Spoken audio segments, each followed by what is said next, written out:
Healing journey of spirituality में आपका स्वागत है और मैं हूँ लावण्या शांडिल्य। आज फिर स्वागत है आप लोगों का। सोल स्टोरी की जो वीडियो कल बन रही थी, सेम वही वीडियो बनेगी आज भी, और उसका होगा अब पार्ट टू में आपको मैं बता देती हूँ कि क्या कल तक बताया गया था और आज मैं क्या बताने वाली हूँ। कल तक बताया गया था मोनाडिक ट्विन फ्लेम रिलेशनशिप, और एक मैट्रिक्स वर्ड भी मैंने इस्तेमाल किया था, और मैंने बताया था कि मैट्रिक्स क्या होता है वो भी मैं आपको बताऊंगी। मैट्रिक्स की हिंदी होती है माया जाल, और माया हमें यहाँ पैदा होने के साथ ही मिल जाती है, और जाल वो तब बनती है जब उसमें आते हैं नंबर सिस्टम। जब माया और नंबर सिस्टम मिलते हैं तो उसको कहते हैं माया जाल। ठीक है, तो मैट्रिक्स जो मैं हमेशा बोलती रहती हूँ कि मैं मैट्रिक्स की पावर से काम करती हूँ, तो मैं इसीलिए बोलती रहती हूँ क्योंकि हमारी माया, जो गया एनर्जी की जो माया होती है, वो माया आपको मोटिवेट करती है हर काम करने के लिए। ठीक है, और यहाँ पर जो भी व्यक्ति हैं सब कर्मा में आए हैं और कर्मा से ही जाएंगे। कर्मा, भूख लगती है तो बच्चा रोता है छोटे में, और जब वो बड़ा होता है तो दूसरे से छीन के खाने की माया, उसको कमा के खाने की माया, उस चीज़ को इज्जतदार तरीके से खाने की माया, या लोगों के घर से चोरी करके खाने की, ये सब चीज़ कर्माज में आता है। ठीक है, आपका खाना कैसे आया है ये आपका कर्मा है। तो सेम आप क्या कर रहे हो उससे डिसाइड होगा कि आप कैसा कर रहे हो, क्यों कर रहे हो, और ये परिस्थितियाँ क्यों हैं लाइफ में। ठीक है, तो मैं जो भी बोलूँगी प्लीज़ समझने की कोशिश कीजिएगा। अब ट्विन फ्लेम कनेक्शंस मैं हमेशा बोलती हूँ कि एक पुरानी सोल है, और उस पुरानी सोल को कुछ टास्क दिया गया है, और उस सोल को उस टास्क को ख़त्म करके प्रभु में मिलना है। तो जब प्रभु से मिलना है तो ये सारी क्रिया क्या है, प्रभु से मिलन की। ठीक है, यहाँ पे मेरा डीएम जो करते हैं लोग, वैसा कुछ नहीं है। ओके, तो यहाँ पे मेरा डीएम मिल जाएगा और मेरी शादी हो जाएगी और मैं बहुत खुश होकर रहूँगी, ये ऐसा कोई कॉन्सेप्ट है ही नहीं। ठीक है, यहाँ पे रिलेशनशिप में है लोग, शादीशुदा लोग हैं, अपने पतियों को छोड़ के, अपने बच्चों को छोड़ के जाने की बातें हो रही हैं, सुनाई दे रही हैं मुझे कि यहाँ पर मतलब एक मैडम है, वो शादीशुदा है और उनका एक बच्चा भी है, वो भी 6-7 साल का है। तो वो मुझे बोली कि मेरा कोई कनेक्शन नहीं है अपने हस्बैंड से, although I am a mother of his kid, लेकिन फिर भी मेरा उनसे कोई इमोशनल कोई कनेक्शन रहा ही नहीं कभी जब से शादी हुई है। यही स्थिति होती है एक्चुअली रिलेशनशिप से बाहर भी चीज़ों को देखने की। जब आपको अपने रिलेशनशिप में मौका ही ना दिया जाए कि आपका रिलेशनशिप इतना पवित्र, पावन और कनेक्टिव रहे, तो आपको तो मौका ही नहीं मिलेगा अपने पति, बच्चों और अपने घर के अलावा बाहर की चीज़ों को देखने की। ठीक है, लेकिन यहाँ तो मौका दिया जा रहा है। मौका किधर से दिया जा रहा है? आपका रिलेशन ही आपको मौका दे रहा है, आपका रिलेशन ही बहाना बना रहा है कि यहाँ पर कुछ ठीक नहीं है, just get away from here. तो जब हम गेट अवे का दिमाग में आ जाती है बात, उसके बाद मान लीजिए आपकी कोई कनेक्शन हो गई, ठीक है, और मार्केट में चल रहा है ट्विन फ्लेम, तो क्या होता है इन लोगों को कि ये ट्विन फ्लेम ही रिश्ता है, जबकि ये ट्विन फ्लेम नहीं होता। हो सकता है ये सोल कनेक्शन हो, नॉर्मल सोलमेट्स हों वो लोग। ठीक है, लेकिन अभी मार्केट में क्या चल रहा है ना, ट्विन फ्लेम, तो वो लोग ट्विन फ्लेम बोलना ज़्यादा पसंद करते हैं, क्योंकि ये बोलना कि ये बहुत सैक्रेड रिलेशनशिप है और इसमें मुझे जाना ही है। अपने पति को भी वो बोल देते हैं, दुनिया को भी बोलने के लिए एक मुंह बन जाता है कि no, this is my sacred relationship, ये भगवान का लिखा हुआ रिश्ता है। जो भी आपका लिख रहा है, अगर आपको ऐसा लग रहा है कि ये रिश्ता आपके काबिल नहीं रहा है, ये रिश्ता आपके लिए सड़ चुका है, रून आउट हो चुका है, तब आप उस रिश्ते से बाहर निकलने की सोचिए। ठीक है, अगर आपका रिश्ता सही है, आप अपने रिश्ते को लेकर आगे चल सकते हैं, तो रिश्ते तोड़ने की कोई गुंजाइश ना रखिए, क्योंकि फिर रिश्ते तोड़ने के बाद कर्मा, हमेशा मैं बोलती हूँ कर्मा, आपका कर्मा हर चीज़ में डायरेक्ट करेगा। ठीक है, तो अभी अगर इस तरह की चीज़ें डायरेक्ट करोगे तो आप क्या करके आए हो, आप किस टास्क में प्रभु ने आपको यहाँ भेजा है, ये सब पहले पता लगाइए कि आपका टास्क क्या है। आप डीएम को कंफर्म करके डीएम के साथ भागने की और डीएम के साथ रहने की जो प्लानिंग कर रहे हैं, उस प्लानिंग से पहले ये सोचिए कि आपका सोल टास्क क्या है, आपका सोल मिशन क्या है। अगर आप ट्विन फ्लेम हैं तो इसका मतलब आपका सोल मिशन और सोल टास्क ज़रूर होगा, ठीक है। तो आपने सोल टास्क और सोल मिशन की तरफ गाइड करें अपने आप को, अपनी अलाइनमेंट में आए, खुद की अलाइनमेंट में आए। दुनिया एक तरफ, आप एक तरफ, आपका जो हायर सेल्फ है उसके साथ अलाइन होने की चेष्टा करें और अपने सोल कॉन्शियसनेस को इतना डेवलप करें कि अपने सोल पर्पस को आप जान पाएँ। एक बात, आपका सोल पर्पस जितने आप जान सकते हो उतना कोई नहीं जान सकता। मैं आपकी थोड़ी सी हेल्प कर सकती हूँ, थोड़ी बात बता सकती हूँ कि किधर जाइए, क्या कीजिए जिससे आपका सोल पर्पस आपके पास आ पाएगा। लेकिन फाइनली काम किसको करना है? आपको। आप किसी भी रिश्ते में हैं और वो ट्विन फ्लेम का रिश्ता अगर आपको प्रॉब्लम क्रिएट कर रहा है तो एक बार कंसल्टेंसी ज़रूर लीजिएगा मुझसे। अगर आप तोड़ने का विचार कर रहे हैं तो एक बार, सिर्फ एक बार, बहुत छोटी सी रकम मैं लेती हूँ कंसल्टेंसी में, तो वो छोटी सी रकम आपके लाइफ को बहुत गाइड करेगी, क्योंकि मैं रिश्ता तोड़ने पर विश्वास नहीं रखती हूँ, ठीक है। तो मैं भी शादीशुदा थी, लेकिन अब आप बोलिएगा कि मैंने रिश्ता क्यों तोड़ा, तो बिल्कुल सही बात है। मैं इनकम्प्लीट फील करती थी खुद को, मुझे ये नहीं समझ में आता था। ये इनकम्प्लीटनेस मेरी बचपन से थी, ऐसी बात नहीं है कि किसी के शादी करने के बाद वो इनकम्प्लीटनेस आई थी। इनकम्प्लीट तो मैं बचपन से फील करती थी अपने आप को। मुझे ये नहीं पता था कि why I am feeling incomplete, मुझे ये नहीं पता था, ठीक है। तो जो मेरे हस्बैंड थे वो भी मुझे सपोर्ट करने की चेष्टा करते थे, प्रयास करते थे, लेकिन मुझे कुछ समझ में नहीं आता था। आज जब मैं आइसोलेशन में रही हूँ, खुद के विकास को किया है, खुद को हील किया है, जब मैं अपनी हीलिंग के बाद जब मैं एक नया सवेरा देख रही हूँ तो लगता है कि क्यों आ गई छोड़ के सब कुछ। बताइए, आज मुझे भी ये फील हो रहा है कि क्यों आ गई मैं सब कुछ छोड़ के। मैं नहीं संभाल सकती थी, पहली बात। मैं हील्ड नहीं थी, किसी भी रिश्ते के लिए मैं हील्ड नहीं थी। तो आपकी भी वही सिचुएशन हो सकती है कि आप किसी भी रिश्ते के लिए हील ना हो, और इस हीलिंग के ना होने की रिस्पॉन्सिबिलिटी सिर्फ और सिर्फ किसी मर्द के रिश्ते के साथ लगा देना बेवकूफ़ी है। हो सकता है आपका मर्द हील ना हो सकता है आप हील ना हो। तो हीलिंग सिर्फ ट्विन फ्लेम के लिए नहीं होती। हम जो नॉर्मल मानव मात्र की परिस्थितियों में आते हैं एज अ कर्मयान में कार्मिक बन के, तो इस कार्मिक में भी आपकी बहुत सारी हीलिंग्स रह जाती हैं। पिछले जन्म की, इस जन्म की, बचपन की, हर चीज़ की आपकी हीलिंग करती रहनी चाहिए आपको, ठीक है। तो मेडिटेशन एकमात्र ऐसा उपाय है जो खुद को खुद के साथ कनेक्ट करता है। लेकिन अगर सिर्फ आप म्यूज़िक सुन के आँख बंद करके बैठने पर विश्वास करते हैं तो बिलीव मी हीलिंग नहीं होगी, ठीक है। आप आनंद लीजिएगा म्यूज़िक का, आधा घंटा आपके साथ आँख बंद करके आप रिलैक्स फील कीजिएगा, but you won't feel connected. Connection कुछ अलग ही है, क्योंकि ये मैंने फील किया है, इसीलिए अपनी एक्सपीरियंस से बोल रही हूँ कि एक कनेक्शन की फीलिंग विचित्र फीलिंग है, बहुत तेज फीलिंग है। ऐसा लगता है कि ऊपर से नीचे करंट दौड़ रहा है। ऐसी वाली फीलिंग क्या आपको आती है मेडिटेशन में? एक करंट वाली फीलिंग। अगर वो आपको करंट वाली फीलिंग है, इसका मतलब कि आप अपने हायर सेल्फ से कनेक्ट हो पा रहे हो। और अगर वो करंट वाली फीलिंग नहीं है तो मतलब आप म्यूज़िक का आनंद ले रहे हो, आप सिर्फ रिलैक्स कर रहे हो आप बंद करके, ठीक है।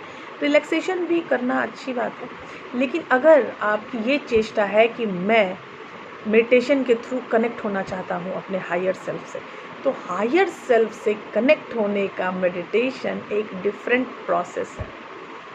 आपको देखा होगा कि किसी ने मोमबत्ती जलाई होगी, किसी ने कोई वाइट धुआं निकालता है, कोई ब्लू धुआं निकालता है, बहुत कुछ गाइड करने वाले हैं यहाँ, ठीक है। तो मैंने तो एक शिवा मेडिटेशन बताया है आप लोगों को। तो वो शिवा मेडिटेशन रुधिर परिसंचरण तंत्र, मतलब खून के बहाव पे डिपेंड करता है। तो खून के बहाव के अनुसार अगर आपने खुद का एकाग्रचित खुद को किया तो बहुत अच्छे परिणाम मिल सकते हैं। तो अगर आपको कभी ऐसा फील हो कि you want to connect with your divine connection, your higher self, your divine part, तो वो शिवा मेडिटेशन आपके लिए बहुत हेल्पफुल होगी। ठीक है, ये मैंने सिर्फ बताया है, इस पर ना जाएं, मुझे भी किसी ने सिखाया है, तो मुझे जिसने सिखाया है उसका मैं धन्यवाद आज तक करती हूँ कि उन्होंने मुझे ऐसी चीज़ सिखाई कि मैं हील कर पाई खुद को। ठीक है, आज मैं आपके लिए अगर उपस्थित हूँ एज ए स्पिरिचुअल हीलर तो सिर्फ उनके कारण और किन्हीं के कारण नहीं, और कोई रीज़न नहीं है मेरा यहाँ होने का। उन्होंने मुझे इस काबिल बनाया कि मैं आपको हील कर पा रही हूँ या कर सकती हूँ। ठीक है, तो आप अपने हीलिंग में जाओ, ये सबसे बड़ा टास्क है आपके यहाँ जन्म में आने का।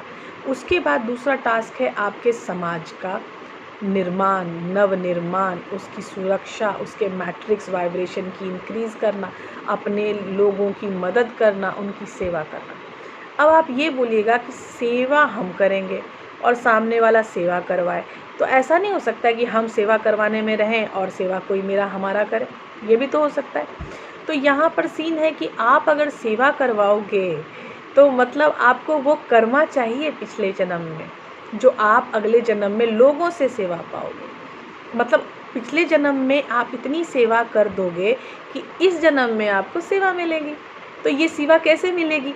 जब आपने पिछले जन्म में किसी की सेवा की होगी। तो यहाँ गिव एंड टेक रूल है बॉस। ठीक है, यहाँ ये मत समझना कि अगर आज तुम किसी से सेवा करवा रहे हो तो तुम तो निकल गए, तुम तो बहुत चतुर चालाक निकले, तुमने खुद की सेवा करवा ली, तुमको कुछ करना ही नहीं पड़ा और सामने वाली ने सेवा कर ली, मदद कर दी, खाना दे दिया, सब दे दिया, तो मेरा काम ख़त्म। आपका काम ख़त्म नहीं, ये काम होती है शुरू। अगर आपकी कोई मदद कर रहा है तो ये भूल जाओ कि कोई आपको सिर्फ मदद करके छोड़ देगा। ठीक है, अगर आपकी कोई मदद कर रहा है तो आपको उसकी किस तरह वापसी करनी है वो कोई नहीं जानता बॉस। ठीक है, अब जहाँ तक soul connection of this twin flame, तो ट्विन फ्लेम में 7 तरह के कंडीशंस होते हैं एज अ ट्विन फ्लेम। लेकिन जो भी कनेक्शन होते हैं ट्विन फ्लेम के, वो कनेक्शन ऐसा है कि मॉडल सेम है। मॉडल क्या सेम है कि जो आपका मस्कुलिन पार्ट है वो अनअवेकन रहेगा, जो आपकी फेमिनिन पार्ट है वो आपको प्रभु ने हमेशा से बैठाया है कहाँ? ड्राइवर की सीट में। तो आपको कैसे उस मोल्ड में आना है कि कैसे आपकी डिवाइन शक्ति आपके मस्कुलिन को अवेकन करेगी, वो 7 तरह की वैरायटीज़ हैं। पहला, जब आप पति पत्नी बन के रहते हो, ठीक है, आप पहले से ही पति पत्नी के रिलेशन में आ जाते हो। ठीक है, पति पत्नी के रिलेशन में आ जाते हो, शुरू में अच्छा लगता है, उसके बाद लड़ाई होनी शुरू होती है। फिर लड़ाई होनी शुरू होती है, मिसअंडरस्टैंडिंग बढ़ती है, क्योंकि दोनों की एनर्जी मिसमैच है, इम्बैलेंस है, जबकि हैं दोनों ट्विन फ्लेम्स। दोनों की इस मिसमैच है, इम्बैलेंस है। उसके बाद भी जो सबसे पहला ज्ञान होता है इस रिश्ते का, वो भी फेमिनाइन को ही आता है। तो डिवाइन फेमिनाइन इसमें जो भी है, चाहे वो पुरुष है डिवाइन फेमिनाइन या स्त्री है डिवाइन फेमिनाइन, इसमें जिसको भी सबसे पहले वो चीज़ पता चलती है कि मैं जो हूँ वो ट्विन फ्लेम रिश्ता में हूँ और हम दोनों अनहील्ड हैं और मुझे अब हीलिंग स्टार्ट करनी है, तो डिवाइन फेमिनाइन की हीलिंग सबसे पहले स्टार्ट होती है। तो डिवाइन फेमिनाइन ने खुद को हील करने के लिए लगा दिया। अब डिवाइन फेमिनाइन जब खुद को हील करने के लिए लगा देगा तो डिवाइन मस्कुलिन हो सकता है कि उसको अवरोध पैदा करे। ठीक है, रेसिस्टेंस बने डिवाइन मस्कुलिन की एनर्जी। लेकिन अब आपको पहले तो हील करना है और दूसरा बैलेंस करना है। बैलेंस कैसे करना है कि आपकी जो शक्ति को रोका जा रहा है, जो रेसिस्टेंस दिया जा रहा है, अब आप उसको उस रेसिस्टेंस में भी आपको काम करना है। मतलब आप उस रेसिस्टेंस में काम कर सको अनवरत, कहीं रुको ना। ये भी एक तरह का बैलेंस मेकिंग होता है, बैलेंस मेकिंग सिचुएशन है ये नॉर्मल। तो यहाँ पे भी सीन है। तो ये पहली कंडीशन है। दूसरी कंडीशन में आप फ्रेंड जोन में रहते हो, लेकिन रहते हो आप डिवाइन मस्कुलिन डिवाइन फेमिनाइन, आपके बीच में सेक्सुअल चीज़ें भी नहीं होती हैं, आप सिर्फ एक दूसरे से बात करके ही खुद को बहुत कंप्लीट फील करते हो, लेकिन आपके बीच में कोई सेक्सुअलिटी का संबंध नहीं रहता, आप हमेशा फ्रेंड जोन में ही रहते हो दूसरे में। तीसरे में होता है कि आपका जो डिवाइन मस्कुलिन है वो आपके साथ सेक्सुअल रिलेशनशिप में आता है, वो आपके साथ काफ़ी दूर तक जाता है, काफ़ी दूर तक मतलब बातें होती हैं, हम कैसे शादी करेंगे, हम कैसे आगे बढ़ेंगे, सारी बातें होती हैं, ठीक है। सारी बातें होने के बाद आपको ये फील होता है कि समथिंग इज़ मिसिंग, कुछ तो मिस है।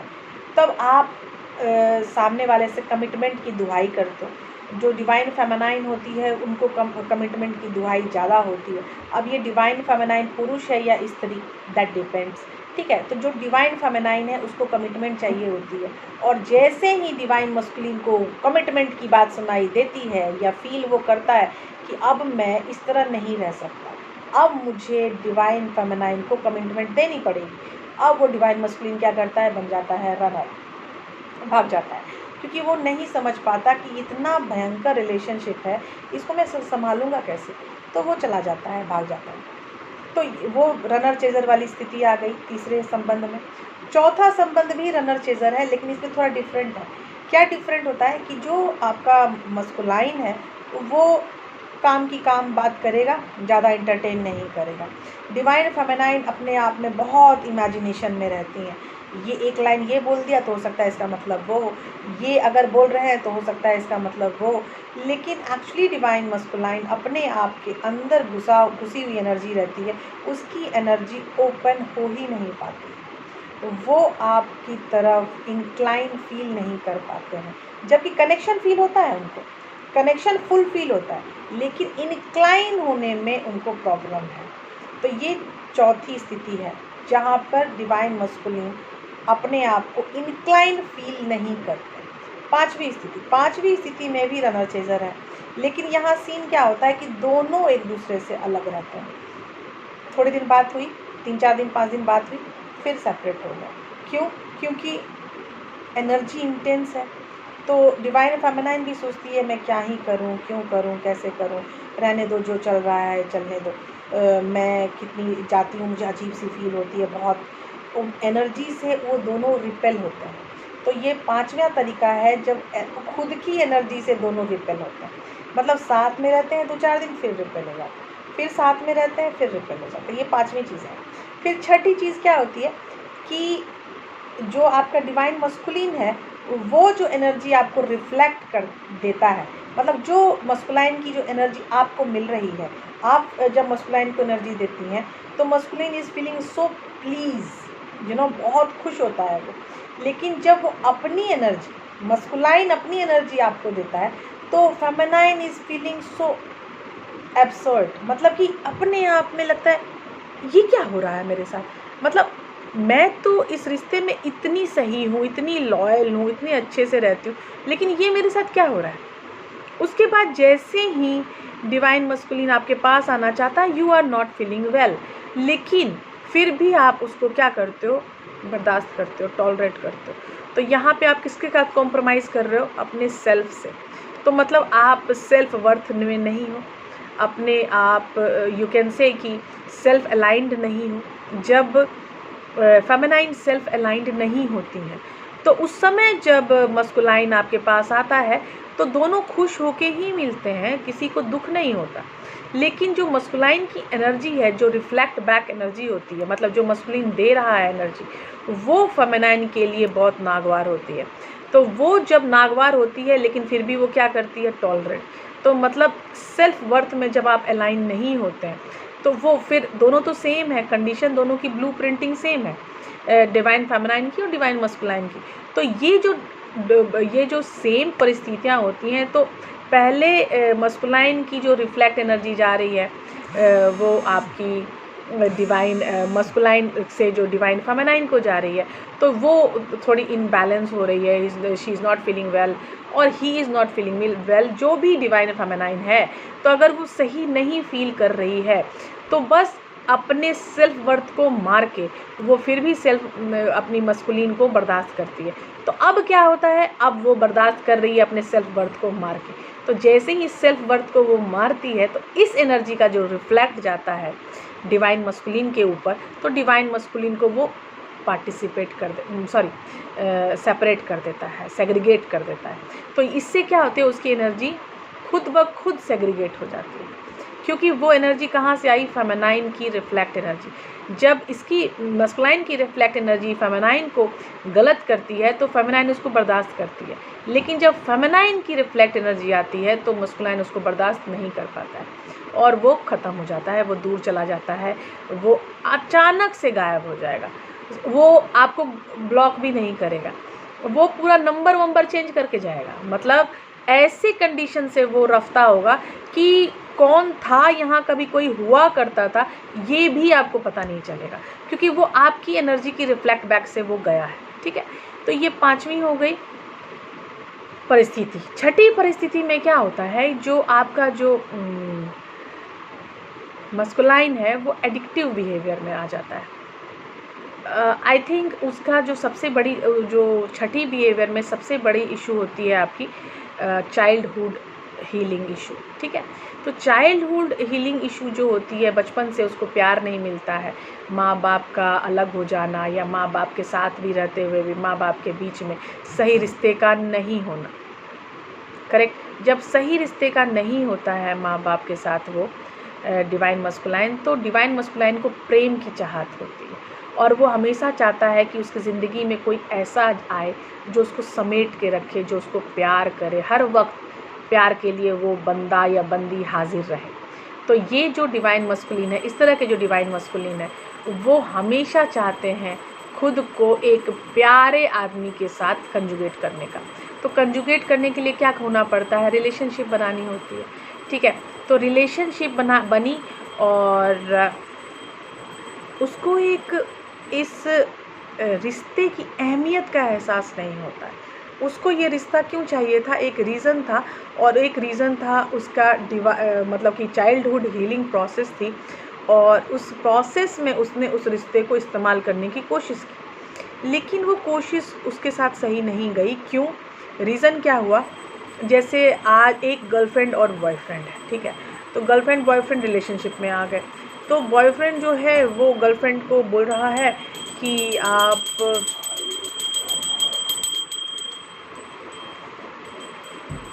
हाँ, तो क्या हुआ, तो गर्लफ्रेंड जो है वो किसी चीज़ में बिज़ी हो गए। देखिए 3D है, किसी चीज़ में वो बिज़ी हो सकती है। तो अगर वो गर्लफ्रेंड अगर डिवाइन फेमिनिन, डिवाइन मस्कुलाइन कुछ भी हो सकता है, डिवाइन मस्कुलाइन डिवाइन फेमिनिन की एनर्जी को लेके चलिए।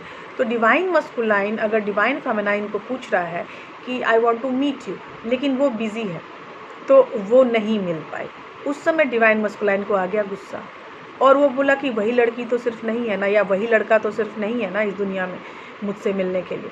तो वो मल्टी पार्टनर रिलेशनशिप में आ जाते हैं। ये छठा टाइप है मस्कुलाइन और फेमिनाइन के इस रिश्ते का, जिसका नाम है ट्विन फ्लेम। ठीक है, छठे रिश्ते में थर्ड पार्टी बिहेवियर फुल होती है, मल्टी पार्टनर बिहेवियर फुल होता है, आप उस चीज़ को अवॉइड कर ही नहीं पाते। ये सिक्स्थ बिहेवियर है ट्विन फ्लेम का।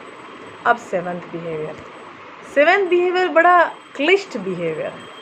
इसमें क्या होता है कि हम डिवाइन मस्कुलाइन डिवाइन फेमिनाइन जब मिलते हैं तो उन्हें पता तो होता नहीं कि वो इस तरह के सोल कनेक्शन में, सब कुछ बहुत अच्छा होता है, नॉर्मल होता है, दे बिकेम फ्रेंड। जब वो फ्रेंड बन जाते हैं तो डिवाइन मस्कुलाइन को लगता है कि कुछ तो है इस डिवाइन फेमिनाइन में जो मुझे बेतरह अट्रैक्ट करता है, मैं इसके बिना नहीं रह पाता हूँ, मैं कहीं भी रहता हूँ ये मुझे मेरे दिमाग में पॉपअप करती रहती है, मैं क्या करूँ, कैसे मैं इस रिश्ते को संभाल पाऊँगा। उस समय सेवन्थ बिहेवियर में जो हमारा डिवाइन मस्कुलाइन होता है उसका करियर सही नहीं होता, उसके पैसे कौड़ी का भी उसको ज़्यादा पैसा कौड़ी भी नहीं होता, वो फाइनेंशियली गुड में नहीं रहता, यही समझो आप। तो ये फाइनेंशियली गुड में, मेंटली वो एक्चुअली गुड में नहीं रहता, उसके पास फाइनेंस हैं भी तब भी वो खुद को उस लायक नहीं समझता कि वो डिवाइन फेमिनाइन को सपोर्ट कर सकता है। ठीक है, वो उससे शादी कर सकता है, उससे सपोर्ट कर सकता है, वो सबको बता सकता है कि she is my divine feminine और he is my divine feminine, जो भी है। ठीक है, तो वो नहीं बता सकता, वो मेंटली एब्सर्ड रहता है, वो मेंटली इतना कंफ्यूज रहता है कि उसको समझ में ही नहीं आता कि हम क्या करें, मैं कैसे करूं। वो एक्सेप्टेंस में आता ही नहीं है, सेवंथ जो है ये सबसे क्रिटिकल है, क्योंकि यहाँ डिवाइन मस्कुलिन खुद को एक्सेप्ट ही नहीं कर पाते हैं कि वो इस रिश्ते को निभा भी सकते हैं। जब आप सोचो कि जब आपका डिवाइन मस्कुलाइन ही उस रिश्ते को निभा नहीं सकता है, उस प्रेम को निभा नहीं सकता है, तो उसकी रिफ्लेक्ट एनर्जी क्या होगी? निगेटिव। तो जब निगेटिव एनर्जी वो डिवाइन फेमिनाइन को देगा तो divine feminine is feeling so much drained. जब ये डिवाइन फेमिनाइन इतनी ड्रेन फील करने लगती है तब उसको लगता है ये क्या हो रहा है, ये क्या कर रहा है, ये क्यों ऐसा कर रहा है। लेकिन डिवाइन फेमिनाइन भागती नहीं है। कमबख्त ये जो इशू है ना, ये चीज़ मुझे सबसे गंदी लगती है। जब मैं रिसर्च कर रही थी इस रिलेशनशिप पे, मैंने कहीं नहीं देखा कि कमबख्त डिवाइन फेमिनाइन भागती है। डिवाइन फेमिनाइन इतनी ground to earth kind lady होती है कि वो डिवाइन मस्कुलाइन के साथ उसका माँ, टीचर और बेस्ट फ्रेंड का बिहेवियर, ये भी तीनों बिहेवियर सातों कंडीशन में होता है। ये मुझे ये नहीं समझ में आता कि डिवाइन फेमिनाइन कभी अपने आप को एक्सप्रेस नहीं कर पाती है अपने डिवाइन मस्कुलाइन को कि तुम गलत कर रहे हो, तुम बहुत गलत कर रहे हो मेरे साथ, मैं तुमको टॉलरेट करना पड़ रहा है, इस रिलेशनशिप में आके मैंने बहुत गलती की। ये चीज़ डिवाइन फेमिनाइन के पास नहीं आ पाती है। आपने सुना होगा कि जब आप ये ट्विन फ्लेम हीलिंग में जाते हो तो डिवाइन फेमिनाइन की पहली हीलिंग होती है सेल्फ वर्थ। क्यों? वाई? क्योंकि सातों रिश्तों में, सातों तरीकों में डिवाइन फेमिनाइन सबसे ज़्यादा सफ़र करती हैं, और वो अपने ऊपर हो रहे किसी भी अत्याचार को, गलत हैबिट को, एब्यूसिव बिहेवियर को, नार्सिस्टिक बिहेवियर को वो सहती है, लेकिन वो कुछ बोलती नहीं है। क्यों? क्योंकि वो डिवाइन फेमिनाइन की एनर्जी में होती है। उसको लगता है अरे ठीक हो जाएगा, अरे हो जाएगा, हो जाएगी, ठीक हो जाएगी, क्योंकि वो डिवाइन फेमिनाइन की एनर्जी में होती है। तो सबसे पहले जो चीज़ होती है डिवाइन फेमिनाइन की हीलिंग, वो होती है सेल्फ वर्थ। ठीक है, तो इसीलिए ये सातों बिहेवियर में आपने देखा कि कैसे डिवाइन मस्कुलाइन नार्सिस्टिक होते हैं, कैसे डिवाइन मस्कुलाइन अच्छे फ्रेंड होते हैं, कैसे डिवाइन मस्कुलाइन खुद से ही कंफ्यूज होते हैं, कैसे डिवाइन मस्कुलाइन इस रिश्ते में होके भी इस रिश्ते के नहीं होते हैं। ठीक है, तो आपको डिवाइन मस्कुलाइन को अपनी एनर्जी से अप करना पड़ता है। उनको अवेकनिंग में लाने के लिए आपकी ही एनर्जी इस्तेमाल होती है। इसीलिए प्रभु भी डिवाइन फेमिनाइन को बताना ज़्यादा पसंद करते हैं कि तुम इस रिश्ते में हो और तुमको अवेकनिंग चाहिए, तुमको आगे बढ़ना है, तुम एसेंशन में आओ, तुम अपना एसेंशन कंप्लीट करो और एनर्जी गेन करो, अपने आप को हील करो और फिर अपने मस्कुलाइन को अवेक करो। अब देखिए, अब है सीन 2। अब यहाँ पे हमारा मस्कुलाइन अवेक हो चुका है। उसके बाद क्या उसको दिखाते हैं, रंग क्या देखता है वो? देखिए, जब मस्कुलाइन अवेक होता है तो मस्कुलाइन की अवेकनिंग का भी उसको पता नहीं होता है कि ही गेट अवेकन। कितनी अजीब सी बात है कि जब डिवाइन फेमिनाइन अवेक होती है तो उसको तुरंत एहसास हो जाता है कि अरे मेरी ज़िंदगी चेंज हो रही है। आई am feeling awaken, I am feeling aware, I am feeling so confident, I am feeling so good. Because वो क्या करती है, सेल्फ वर्थ की हीलिंग सबसे पहले करती है। ठीक है, सेल्फ वर्थ, सेल्फ मॉडलिंग पहले करती है। मॉडलिंग जो है, अलाइनमेंट जो है, सेल्फ मॉडलिंग, सेल्फ अलाइनमेंट जब आप करते हो पहले, इसीलिए आप सबसे अच्छे होते हो। तो डिवाइन फेमिनाइन की जो अवेयरनेस है वो सबसे वाजिब अवेयरनेस होती है। जब सेल्फ अलाइनमेंट के बाद आपको ये पता चलता है कि आप जो है इस पृथ्वी पर सेवा के लिए आए हो, तो आपको जब पता चल गया कि आप इस पृथ्वी पर सेवा के लिए आए हो तो आप लग जाओगे अपने सोल पर्पस में। लेकिन क्या आपके मस्कुलाइन इस सोल पर्पस में आ पाते हैं? नहीं। क्यों नहीं आ पाते हैं? क्योंकि उनको अपनी सेल्फ अवेकनिंग का एहसास बहुत देर से होता है। उनको यही नहीं समझ में आता है कि मेरी अवेकनिंग हुई तो हुई क्यों। और हमारी अवेकनिंग तो पहले से ही पता होती है कि हमें ये अवेकन करना है, ये होना है, ये होना है। देखिए, आपके आज जो मैंने आज वीडियो बनाई है, इसका मॉरल ऑफ द स्टोरी यही है कि आपको अगर भगवान अवेकन कर रहे हैं, आपको असेंड कर रहे हैं, तो प्लीज़ डीएम का जाप करना भूल जाइए। ठीक है, आपकी अवेकनिंग प्रभु खुद के काम के लिए कर रहे हैं, खुद के समाज की गया एनर्जी के हेल्प करने के लिए कर रहे हैं। आप अगर आज भी आपके मन में ये चाहत हो कि सामने वाला मैसेज करे, कॉल करे, कनेक्ट हो जाए, शादी कर ले, बच्चा कर ले, नहीं हो पाएगा, कुछ भी नहीं हो पाएगा। मैंने आपको पहले भी बताया था कि यूनियन एनर्जी इन सब चीज़ों से बहुत दूर है। इस मिथ्या को पहचाने। ये एक झूठ है कि अगर कोई ये बोले कि नहीं, आजकल तो वीडियोस बनने लगे हैं, क्या ट्विन फ्लेम की शादी होती है। देखिए, ट्विन फ्लेम की शादी, इस पर एक वीडियो बन सकती है ना कि ट्विन फ्लेम की शादी का मतलब क्या है, what is cosmic marriage, cosmic marriage क्या होता है, इसके ऊपर एक वीडियो बहुत अच्छी और सही बन सकती है, ताकि आप लोगों को ये समझ में आए कि एक्चुअली यूनियन की एनर्जी होती क्या है ना। जब आप यूनियन की एनर्जी को जानोगे तब आपको समझ में आएगा कि हम किस एनर्जी से डील कर रहे हैं। ठीक है, अभी तक जो मैंने पूरा प्रोसेस बताया आपको, हीलिंग का, आपकी एग्जिस्टेंस का, आपकी मॉडलिंग का, आपकी आत्मा का, आपके आत्मा की वैल्यू का, सब कुछ बताया, लेकिन यहाँ पर यूनियन एनर्जी मैंने नहीं डिस्कस की। तो यूनियन एनर्जी हम डिस्कस करते हैं नेक्स्ट वीडियो में, क्योंकि सीरियसली मैं इस टॉपिक पे 100 दिन भी बोलूँगी तो शायद 100 दिन भी अधूरी रहूँगी मैं। तो मैं कॉस्मिक मैरिज में सीधा जंप आउट करती हूँ, क्योंकि अभी जो मैंने बताया है इसमें अगर कोई क्वेश्चन है तो मुझे बता दीजिएगा। बहुत एक क्वेश्चन मैंने देखा था अपने कमेंट बॉक्स में कि अगर डिवाइन फेमिनाइन शादीशुदा है तब क्या वो आपके साथ मैरिज कर सकती है। यहाँ मैरिज का तो कोई सीन नहीं है बॉस। ट्विन फ्लेम में मैरिज का कोई टास्क नहीं है। ट्विन फ्लेम में टास्क है यूनियन का, और यूनियन का मतलब मैरिज ही हो। खुदा वा वास्ता कि ऐसी चीज़ होगी, ऐसी चीज़ नहीं भी हो सकती है। तो यूनियन का क्या मतलब है मैं आपको बताती हूँ नेक्स्ट वीडियो में। And next video will be the cosmic marriage of twin flames. Bye bye, take care, मिलते हैं अगले वीडियो में।